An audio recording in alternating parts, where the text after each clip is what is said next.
This is Spider-Man's Web 1189. We are continuing this 90s story where Spider-Man's clone, Ben Reilly, fights Venom.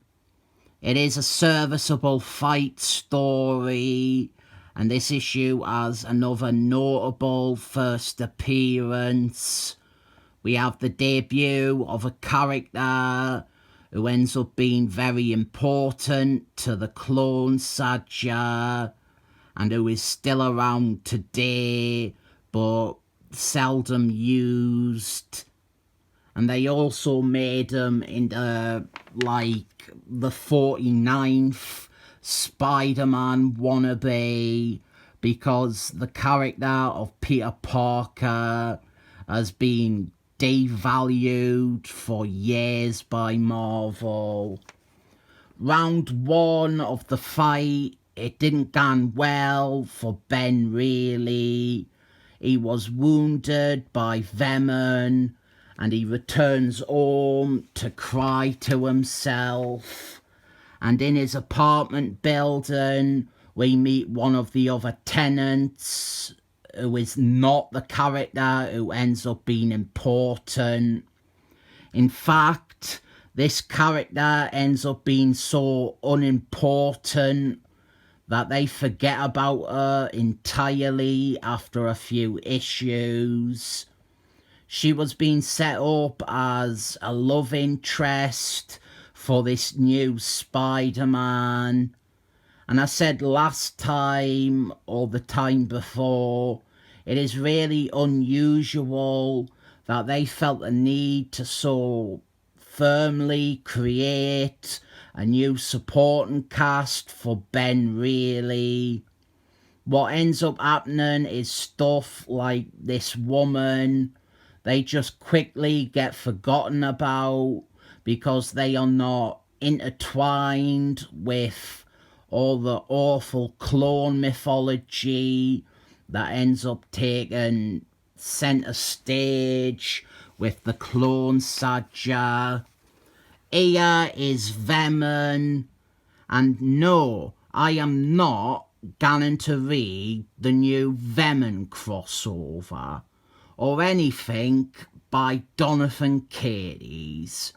I think he is an overpraised tool with one story in him, and it is a poor story that never ends about an ancient symbiote god. Anyway, here we have a pretty creepy Venom sequence with him going to Aunt May's house. He is trying to stalk Spider-Man, but Aunt May is at the hospital, so the house is empty. This feels like a glimpse at the early Venom, the one who was scary and dangerous because he knew Spider-Man was Peter Parker. He knew about Mary James. He knew about Aunt May. I liked that Venom. That was a good idea for a villain. Someone who knew who Spider-Man was, but had just the slightest bit of morals, or at least they believe themselves to have morals, so that they're not going to slit Aunt May's throat, but they are going to freak Peter Parker the fuck out by demonstrating their knowledge. Then we have Scream, the lady symbiote, or the symbiote with tits, as she should professionally be called. I never got all the fetishism with Venoms and symbiotes. What is the appeal? It's like a symbiote is like slime. The Venom one just makes me think of tar. And I didn't find anything sexy about Tar. I didn't find anything sexy about this woman covered in slime that looks like blood and mucus. It is not erotic. Cut to an interlude, which introduces us to a character called Kanye. Kanye is yet another clone of Peter Parker, but he is a dark and broody clone. He is Peter Parker's version of Shadow the Hedgehog. And that is a fucking brilliant comparison I should get awards for. He works as an assassin for the mob, and I won't talk too much about him here. He will definitely come up in another video though. And suffice to say, I think there is an idea in there with Kanye that has some worth to it. But this is the 90s, and this is the Clone Saga, so naturally it doesn't quite work. Everything converges on the hospital that Ben Reilly has been taken to, and this leads to more reminders that Ben Reilly, he is driven and motivated by the same things as the real Spider-Man. He remembers Uncle Ben dying. He remembers how he let the burglar gun. He remembers that with great power comes great responsibility. So that is why he guns home. They really gone hard in trying to establish this lady friend as a character.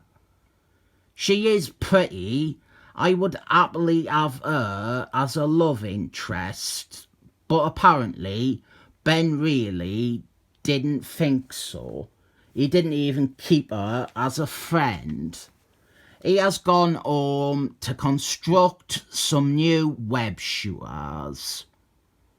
I didn't remember if he even had web shooters in the last two parts. Well, these new ones he's made, they have a few new tricks up his sleeve. Literally, they are tricks up his sleeve.